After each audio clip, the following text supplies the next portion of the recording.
In our super-fast world, are we missing a simple cure for a growing health crisis? Okay, let's dive into this. It's a question that hits close to home for so many of us. 47%. That's a huge number. Almost half of India's elders say they feel lonely. And look, this isn't just about feeling sad. This gap can lead to real depression and poor health. A big reason for this? The tech gap. Only 41% of elders even use smartphones.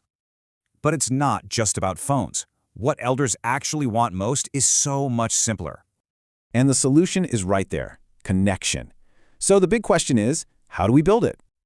Okay, here are 3 super simple ways you can connect, starting right now.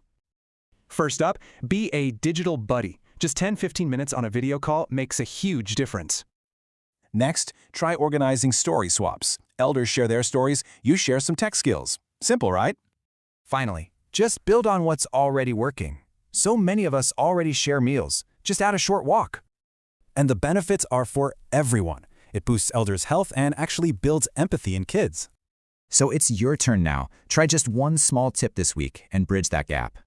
And of course, for any specific health advice, always consult your geriatrician.